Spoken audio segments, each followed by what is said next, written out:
सभी ब्राह्मण बंधुओं को प्रणाम। जब भी ब्राह्मण एकता की बात होती है तब एक कहावत कही जाती है कि नई जात के साथी ब्राह्मण हाथी, नई जात के साथी, इस तरीके की कहावत है वो जो कही जाती है। उसका मूल कारण ये है कि ब्राह्मणों में अधिकांश ब्राह्मण की जो संगत है वो गैर ब्राह्मणों में है और गैर ब्राह्मणों का एक बड़ा हिस्सा ब्राह्मणों से नफरत करता है। और एक दूसरी कहावत है कि तुखम तासीर सोबत का असर जाता नहीं। वो जो उसमें सोबत का मतलब है संगत। संगत बड़ी प्रभावित करती है किसी भी व्यक्ति को। अगर आप शराब पीने वाले या सिगरेट पीने वाले लोगों के साथ आप बैठे हुए तो आप निश्चित रूप से सिगरेट पीने लगेंगे।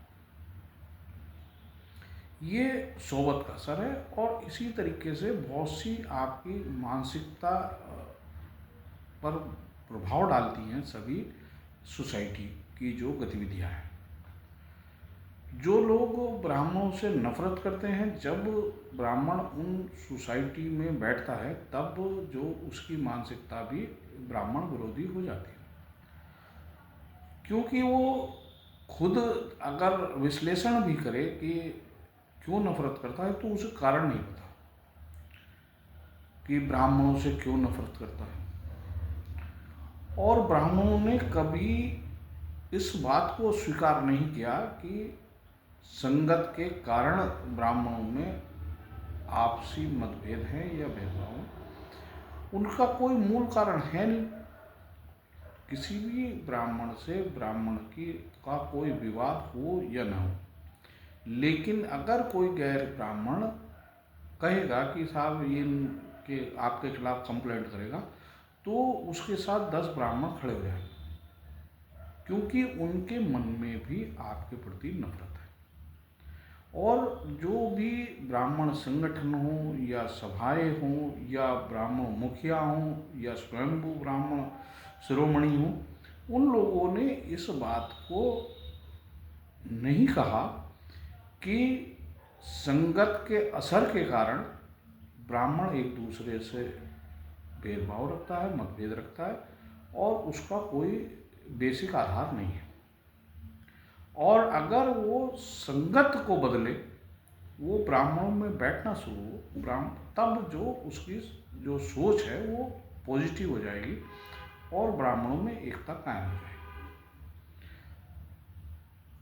जो भी कहावत है कही जाती हैं उनका कहीं ना कहीं आधार है। पुराने लोगों का जो कहने का तरीका था वो अपना अलग था। जिस तरीके से कहा जाता है कि दूध में पानी मिलाने से दूध की गुणवत्ता गिरती है और पानी में दूध मिलाने से पानी की गुणवत्ता बढ़ती है, वही आधार जो वो जातियों में है।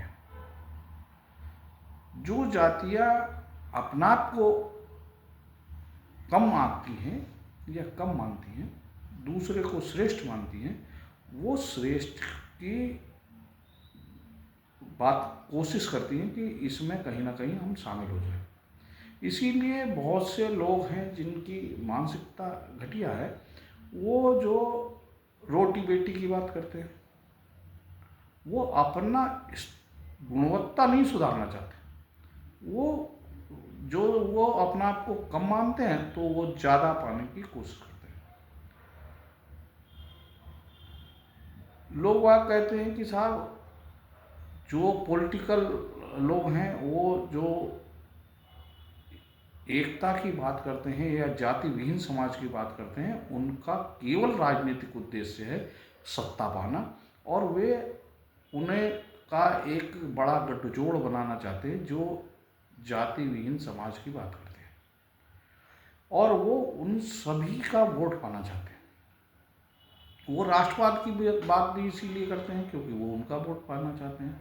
जो समाजवाद की बात करते हैं वो भी इसीलिए करते हैं कि वो उनका वोट पाना चाहते हैं। जो धर्मनिरपेक्षता की बात करते हैं वो भी इसलिए की जाती है कि क्योंकि वे सभी का वोट पाना चाहते हैं।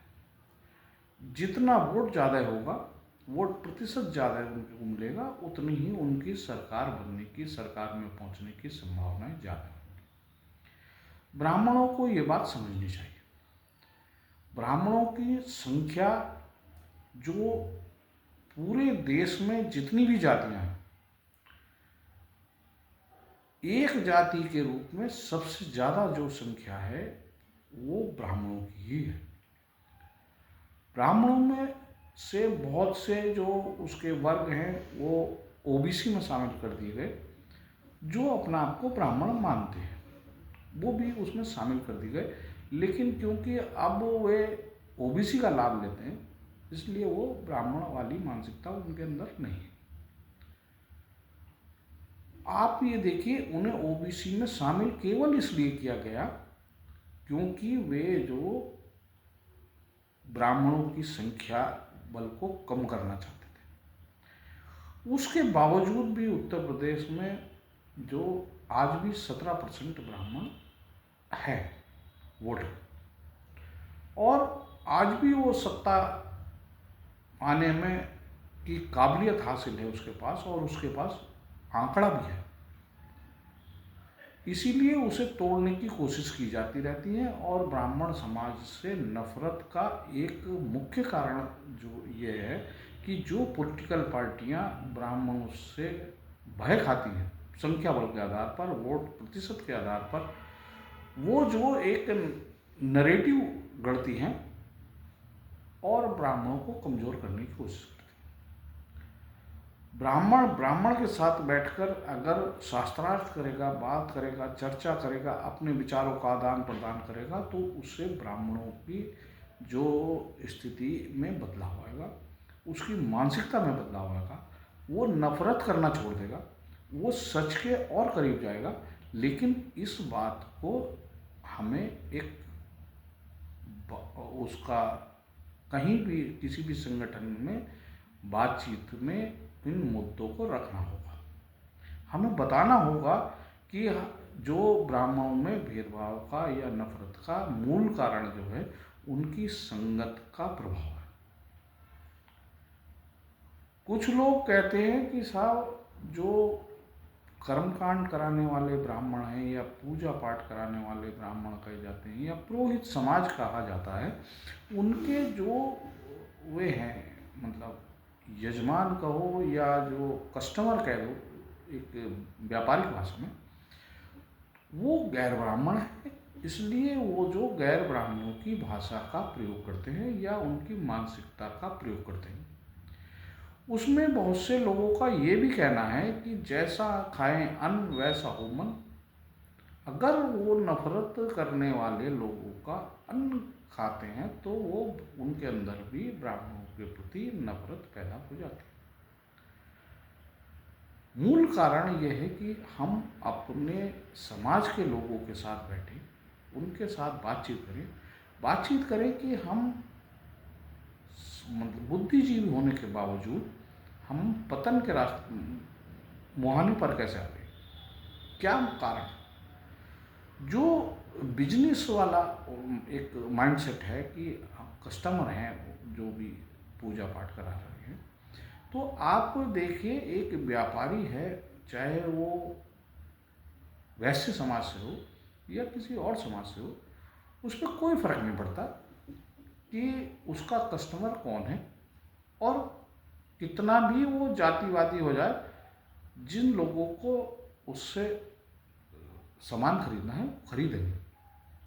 सुनार हैं सब, सुनार अपनी संगठन है, उनकी एकता है, और जो लोग फिर भी सोना उनसे खरीदते हैं।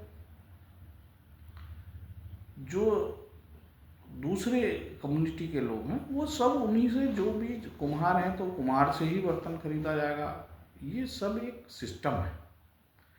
किसी का ग्राहक कम नहीं होता, किसी की मार्केट वैल्यू नहीं डाउन होती। वो जो आपके अंदर अगर गुणवत्ता है तो आपके चौखट पर लोग नतमस्तक होंगे, और अगर काबिलियत आपके अंदर नहीं है तो फिर नहीं होंगे। ये बात ब्राह्मणों को समझनी होगी।